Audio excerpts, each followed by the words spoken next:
मधुबन के बाबा, मधुबन के बाबा मुरली वाले, आपका क्या कहना, आपका क्या कहना। ओम शांति। आज 28 फरवरी 2023 के साकार मधुर महावाक्य हैं। आज मीठे मीठे बाप दादा बोले, मीठे बच्चे, बाप के ज्ञान की कमाल है जो तुम इस ज्ञान और योग बल से बिल्कुल पवित्र बन जाते हो। बाप आए हैं तुम्हें ज्ञान से ज्ञान परी बनाने। बाबा ने कहा, मीठे बच्चे, बाप के ज्ञान की कमाल है जो तुम इस ज्ञान से और योग बल से बिल्कुल पवित्र बन जाते हो। बाप आए हैं तुम्हें ज्ञान से ज्ञान परी बनाने। बाबा ने आज प्रश्न पूछा कि बाप की कमाल पर बच्चे बाप को इन एडवांस कौन सा इनाम देते हैं। तो उत्तर में बाबा कहते, बाप पर बलि चढ़ना ही उन्हें इन एडवांस इनाम देना है। ऐसे नहीं कि बाबा पहले ब्यूटीफुल बनाए फिर बलिहार जाएंगे। अभी पूरा बलि चढ़ना है। शरीर निर्वाह करते, बाल बच्चों को संभालते, श्रीमत पर चलना ही बलिहार जाना है। इस पुरानी दुनिया में तो ठिक्कर ठोपर है। इनसे बुद्धि योग निकाल बाप और नई दुनिया को याद करना है। मुरली का गीत है, तू प्यार का सागर है। ओम शांति। बच्चे जानते हैं कि बाप सम्मुख बैठे हैं और जो दूर बैठे हैं सभी के प्रति कहते हैं। सुनना तो उन्हों को भी है, जो दूर बैठे हैं ना उनको भी सुनना है। तो बच्चे जानते हैं कि बाप ज्ञान का सागर है, तो जरूर उनमें ज्ञान होगा ना। जैसे सन्यासी विद्वान हैं तो समझते हैं कि हम विद्वान हैं। बच्चे जानते हैं कि परमपिता परमात्मा माता पिता के सम्मुख बैठे हैं। वह ज्ञान सागर है, ज्ञान से सद्गति होती है। उस ज्ञान सागर से जैसे कि लोटा भर लेते हैं, सागर तो सदैव भरपूर है ना। तो सागर से कितना पानी सारी दुनिया को मिलता रहता है, कभी खुटता नहीं, अथाह पानी है। तो बाप भी है ज्ञान का सागर। जब तक जीते हैं उनसे ज्ञान सुनते ही रहते हैं। वह सदा भरपूर है। थोड़े से ज्ञान रत्न दे देते हैं जिससे सारी सृष्टि सद्गति को पाती है।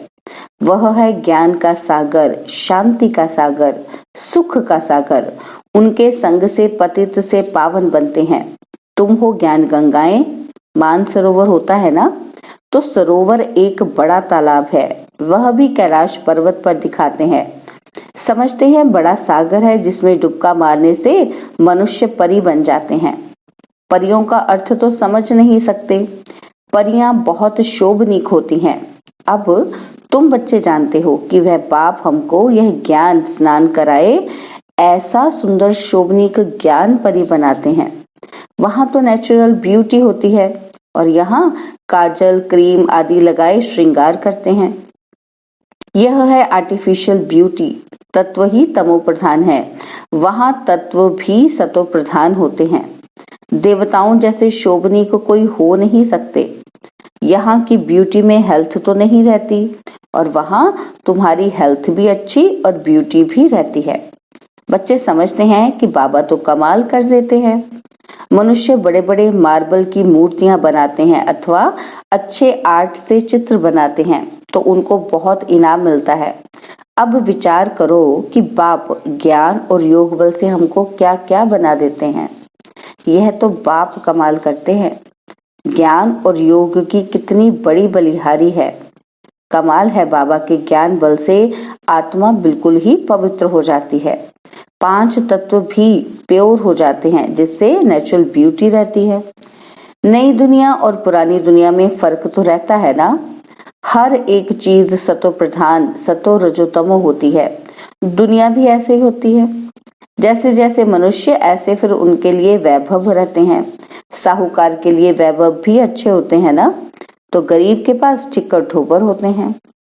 तो इस पुरानी दुनिया में भी ठिक्कर ठोपर हैं। नई दुनिया में सब कुछ नया होगा। तो कितना मोस्ट बिलवेड बाबा है, उनकी हम महिमा करेंगे। बाबा खुद तो नहीं कहेंगे कि मैं कितना मोस्ट बिलवेड हूँ। बच्चे बाबा की महिमा करते हैं। बाप कहते हैं कि मैं तुमको ज्ञान योग से क्या क्या बनाता हूँ। बाबा को फिर क्या इनाम मिलता है? इन एडवांस से ही बाबा को इनाम देते हैं, अर्थात उन पर बलि चढ़ते हैं। गाते भी हैं कि तुम पर बलिहार जाऊं, तो जरूर इन एडवांस बलिहार जाएंगे ना। ऐसे थोड़ी कि पहले बाबा ब्यूटीफुल बनावे फिर बाद में तुम बलिहार जाएंगे। बलिहारी भी पूरी चाहिए, वह भी राज समझाया है। ऐसे नहीं कि सभी बाबा के पास ले आकर बैठ जाना है। तुमको श्रीमत पर चलना है, वह है सर्व आत्माओं का बाप। उनको आत्माओं का रचयिता नहीं कहेंगे, सृष्टि का रचयिता व स्वर्ग का रचयिता कहेंगे। बाकी आत्मा और यह खेल तो अनादि है, परंतु इस समय पुरानी दुनिया को नया बनाते हैं, चेंज करते हैं। शरीर तो विनाशी है। बाबा अब हमारी कितनी आयु बढ़ाते हैं, बेहद की आयु बन जाती है और वहां एवरेज 150 वर्ष आयु रहती है, और यहाँ तो कोई की 1 वर्ष भी आयु रहती है और कोई की 1 मास भी नहीं चलती। जन्मा और मरा। वहां ऐसे नहीं होता, सबकी आयु बड़ी रहती है। कायदे अनुसार जल्दी से बर्तन टूट नहीं सकता। तो बाप समझाते हैं कि अब बहुत मेहनत करनी है। तुम शिव शक्ति सेना बाप के मददगार हो। तुम समझते हो कि इस समय रावण राज्य है, सब विकारी हैं। उन विकारियों से सन्यासी अलग हो जाते हैं, फिर सृष्टि रची नहीं जाती। सन्यासी सन्यास सृष्टि ही रचेंगे, अर्थात मुख से आप समान सन्यासी बनाएंगे। उनको वंशावली नहीं कहेंगे। वंशावली ग्रस्त आश्रम में रहते हैं और सत्युग में वंशावली फूल जैसी होती है। सन्यासियों की वंशावली नहीं हो सकती, लिमिटेड है, और यह तो अनलिमिटेड है ना, तो ग्रस्त आश्रम कहते हैं। वास्तव में आश्रम तो बहुत ऊंच ठहरा। आश्रम पवित्र होता है, विकारी ग्रस्त सकते। बाप पवित्र ग्रस्त आश्रम धर्मी बनाते हैं, माया रावण अधर्मी बना देती है। मनुष्य अधर्मी बन पड़े हैं, धर्मी अधर्मी मनुष्य को ही कहेंगे, जानवर को थोड़ी कहेंगे। तो बाप आकर धर्मी बनाते हैं और माया अधर्मी बना देती है, परंतु उनको जानते नहीं हैं। जैसे ईश्वर को नहीं जानते वैसे माया को भी नहीं जानते, और परमात्मा के लिए कह देते कि सर्वव्यापी है, परंतु सर्वव्यापी तो 5 विकार हैं। इस समय भक्त सब बाप को याद करते हैं, अर्थात सब में भगवान की याद है। ऐसे नहीं कि वह सर्वव्यापी हैं। 5 विकार ही दुख देते हैं, तो भक्त भगवान को याद करते हैं, बहुत दुखी हैं, और फिर कह देते हैं दुख सुख भगवान ही देते हैं। रावण का नाम ही भूल जाते हैं और माया फिर संपत्ति को समझ लेते हैं। जो दुख देती है उसको कह देते कि भगवान ने दिया, और जो धन दौलत है उसको माया का नाम बता देते हैं। तो संपत्ति तो धन को कहा जाता है। इस समय सभी मनुष्य माया रावण के मुरीद हैं। तुम आकर ईश्वर के मुरीद बने हो। वह रावण के दुख का वर्षा लेते हैं और तुम बाप से सुख का वर्षा लेते हो। बाप आकर के माताओं को गुरुपद देते हैं। यह कहते हैं पति स्त्री का गुरु है, परंतु वह तो और ही पतित बना देते हैं। द्रौपदी ने भी कहा ना कि हमारी लाज रखो। अब बाप कहते हैं इन कन्याओं द्वारा ही उद्धार करूंगा। कन्या का गायन है कि कुमारी वह जो पियर और ससुर घर का 21 जन्मों के लिए उद्धार करे। इस समय तुम कन्याएं बनती हो ना, माताएं भी कुमारी बन जाती हैं, ब्रह्मा कुमारियां हो ना, तो इस समय की तुम्हारी महिमा चली आती है। कुमारियों ने कमाल की है, बाप ने ही कुमारियों को अपना बनाया है, तो नाम बाला करना है। माताएं भी ईश्वरीय गोद ले कुमारी बन जाती हैं। तो कन्याओं की महिमा वैसे तो सिर्फ गायन मात्र है, अब फिर प्रैक्टिकल में तुमको बाप जगाते हैं। बाप ने कुमारियों को अपना बनाया है, सीढ़ी चढ़ फिर उतरना मुश्किलात हो जाती है। अभी भी देखते हैं तो कहते हैं ना कि नाहे की शादी की, फिर बच्चे पैदा होने से मोह की रग जुट जाती है। तो बाप समझाते हैं कि आधा कल्प कन्या को शादी कराए विकारी बनाया है, और अभी बाप आया हुआ है, कहते हैं पवित्र बनो। देखते हो पवित्रता में सुख भी है तो मान भी है। सन्यासियों का कितना मान है, बंधन मुक्त हो जाते हैं, वह है पवित्रता का बल। वह कोई योग का बल नहीं है, योग बल सिर्फ तुम्हारे पास है। उनका तो है तत्व से योग जहाँ रहते हैं।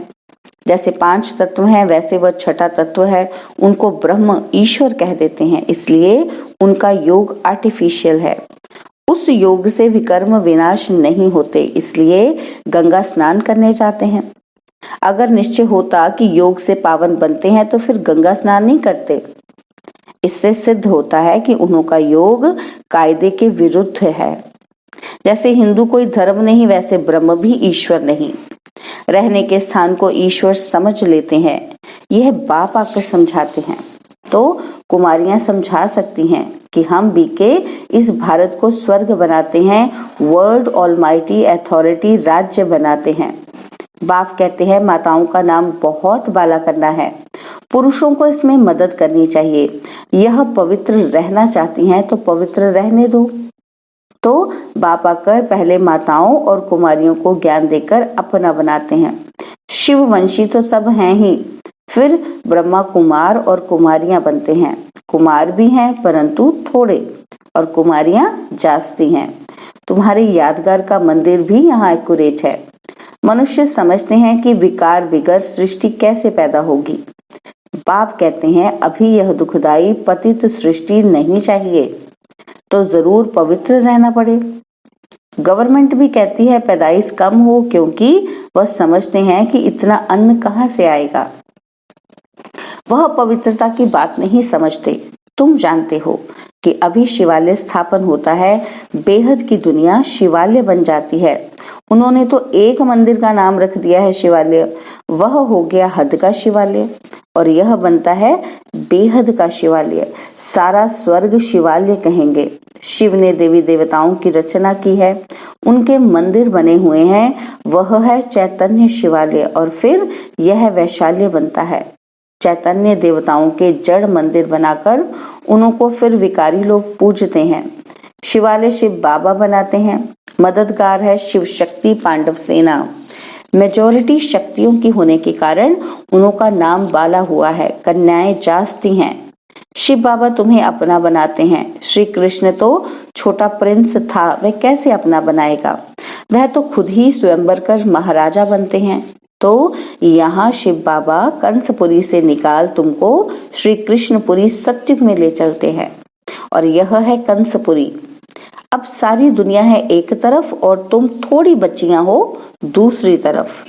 आधा कल्प मनुष्य ने उल्टा समझाया है, बाप ने आकर सुलटा समझाया है। आगे कंट्रास्ट का बहुत अच्छा किताब था, अभी तो पॉइंट भी और अच्छी निकल रही हैं। बाप कहते हैं दिन प्रतिदिन तुमको बहुत गुह्य बातें सुनाता हूँ। सब ज्ञान इकट्ठा तो नहीं देंगे, पहले हल्का सुनाते थे, दिन प्रतिदिन गुह्य होता जाता है। सब गुह्य बातें एक समय कैसे सुनाऊंगा? जो कुछ समझाते वही कल्प पहले भी समझाया था, इसमें कोई संशय की बात नहीं। ऐसे नहीं कि आगे तो बाबा ऐसे कहते थे, अभी फिर ऐसे कहते हैं। अरे पहले तो पहला क्लास था, अर्जुन बहुत पॉइंट्स हैं जो और निकलती रहेंगी। जब तक जिएंगे बाबा सुनाते रहेंगे। बाबा ने कुछ गुह्य राज सुनाया तो फिर बताएंगे। अभी हम पढ़ रहे हैं, उन शास्त्रवादियों को भी शास्त्र कंठ रहते हैं। अब 18 अध्याय तो है नहीं, यह तो ज्ञान सागर है, सुनाते ही रहते हैं। वह बाप ही ज्ञान का सागर, आनंद का सागर, शांति का सागर है। इस दुनिया में तो कुछ भी नहीं है, न प्यार है न सार है, वह तो सब बातों का सागर ही सागर है। मनुष्य कहते हैं वह सर्वव्यापी है, हम भी वही हैं, लेकिन उनकी तो महिमा बड़ी जबरदस्त है। सभी भक्त साधु आदि उनको याद करते हैं, दुखी हैं तब तो कहते हैं कि वापस निर्वाण धाम में जाएं। सो तो जब निर्वाण धाम का मालिक आए तब ही ले जाएं। स्वर्ग की सौगात बच्चों के लिए बाप ले आते हैं। स्वर्ग खुद स्वर्ग का मालिक नहीं बनते हैं, बाप देते हैं स्वर्ग की सौगात, और फिर रावण आकर दुख देते हैं। दुख की सौगात नहीं कहेंगे, तो स्वर्ग के सौगात की चाबी दी है कन्याओं को। कन्याएं भारत को स्वर्ग बनाती हैं। कन्याएं अपने मित्र संबंधियों को भी समझा सकती हैं कि हमने पारलौकिक माता पिता की गोद ली है। अच्छा, मीठे मीठे सिकिलदे बच्चों प्रति माता पिता बाप दादा का याद प्यार और गुड मॉर्निंग। रूहानी बाप की रूहानी बच्चों को नमस्ते। हम रूहानी बच्चों की रूहानी बाप दादाजी को दिलवाजान सिकवा प्रेम से नमस्ते। ओम शांति। प्यारे बाबा, मीठे बाबा, मेरे बाबा, शुक्रिया बाबा, शुक्रिया बाबा, शुक्रिया बाबा। धारणा के लिए मुख्य सार है, पहला पॉइंट है, गृहस्थ को आश्रम अर्थात पवित्र बनाना है। पवित्रता में ही बल है, पवित्रता का ही मान है, इसलिए योग बल और पवित्रता का बल जमा करना है। और सेकंड पॉइंट है, मोस्ट बिलवेड एक बाबा है, उस पर पूरा पूरा बलि चढ़ पुरानी दुनिया से बुद्धि निकाल देनी है। बाबा ने आज वरदान दिया कि रूहानी आकर्षण द्वारा सेवा और सेवा केंद्र को चढ़ती कला में ले जाने वाले योगी तू आत्मा भव। रूहानी आकर्षण द्वारा सेवा और सेवा केंद्र को चढ़ती कला में ले जाने वाले योगी तू आत्मा भव। जो योगी तू आत्माएं रूहानियत में रहती हैं, उनकी रूहानी आकर्षण सेवा और सेवा केंद्र को स्वतः चढ़ती कला में ले जाती है। योग युक्त हो रूहानियत से आत्माओं का आह्वान करने से जिज्ञासु स्वतः बढ़ते हैं। इसके लिए मन सदा हल्का रखो, किसी भी प्रकार का बोझ नहीं रहे, दिल साफ मुराद हासिल करते रहो तो प्राप्तियां आपके सामने स्वतः आएंगी। अधिकार ही आप लोगों का है। स्लोगन है, परमात्मा ज्ञानी वही है जो सर्व बंधनों एवं आकर्षणों से मुक्त है। परमात्मा ज्ञानी वह है जो सर्व बंधनों एवं आकर्षणों से मुक्त है। ओम शांति। और अब यह एक बहुत अच्छी वीडियो भी जरूर देखें।